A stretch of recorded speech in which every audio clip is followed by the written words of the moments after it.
Depuis que je suis petite, j'ai fait la peinture. La première personne qui m'a encouragée était ma mère, qui malheureusement n'est pas plus à ce monde. J'aime utiliser ma peinture pour offrir des cadeaux aux autres. Mes peintures s'expriment en noir et blanc, avec beaucoup de l'ombre. L'ombre fait valoir la lumière et la lumière donne naissance à l'ombre. Toute ma vie, toutes les vies sont faites d'échecs et aussi d'espoir et de réussite. Lorsqu'on a connu de grandes difficultés, on apprend à se battre. Cette conviction m'a été très utile depuis mon arrivée en France depuis 2012 et l'obtention de mon statut de réfugié soudanaise en 2014. D'ailleurs, la première et la plus grande difficulté était la barrière de la langue. Maîtriser la langue était un pouvoir. Ne la pas maîtriser est une source d'incompréhension, parfois comique. Un jour, j'avais le cuir chevelu un peu irrité. Je suis allée à la pharmacie pour acheter un shampoing. Comme je communique uniquement par geste, le pharmacien m'a donné un produit contre la peau.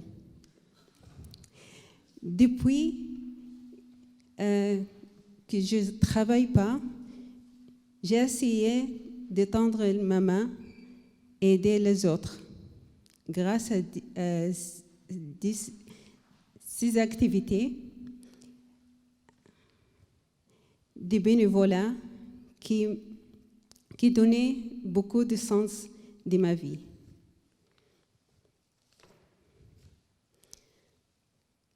La foi chrétienne m'inspire également à ces actions. Les 2 premières années de ma vie en France, j'ai été accueillie par le foyer de Notre-Dame de Villefranche.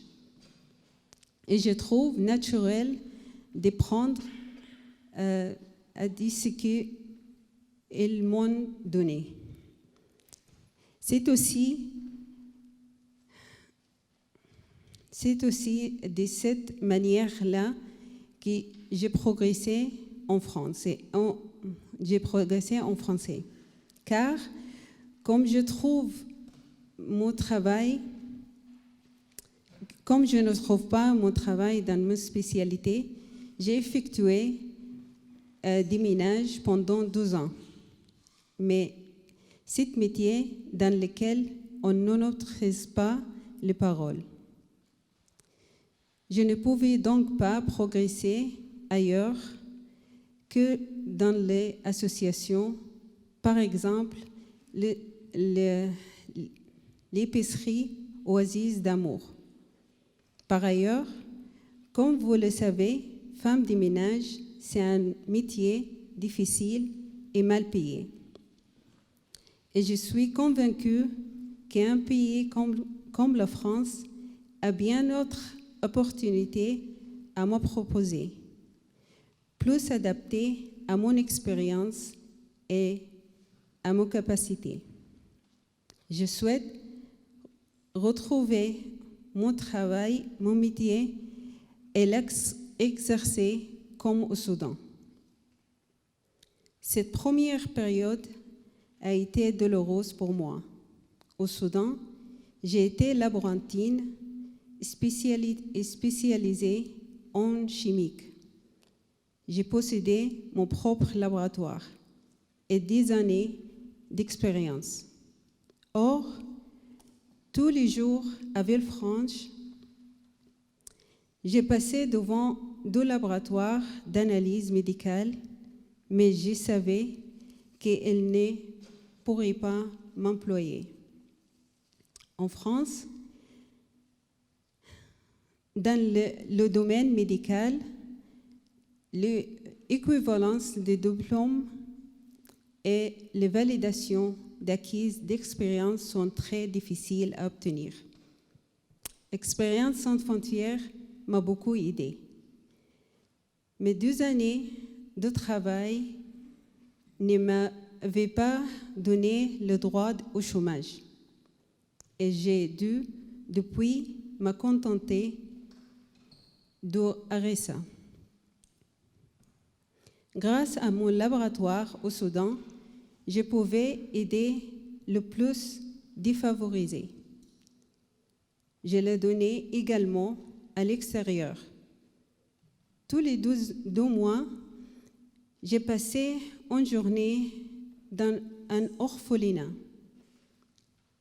pour apporter aux enfants du lait, des couches et des réconforts.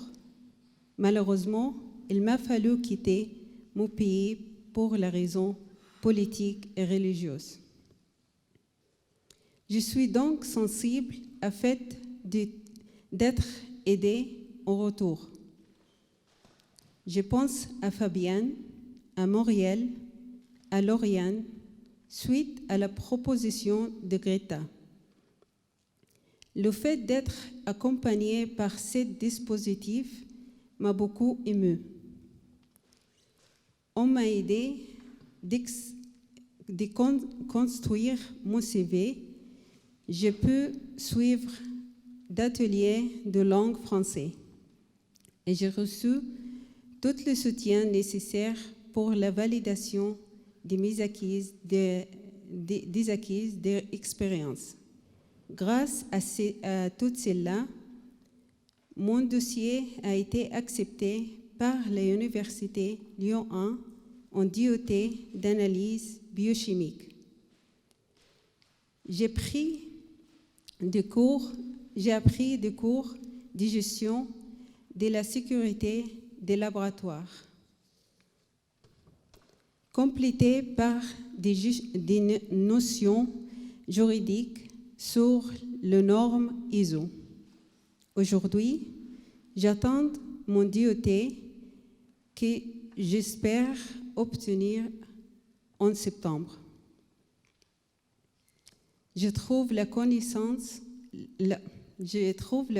l'occasion aujourd'hui d'exprimer en public ma connaissance.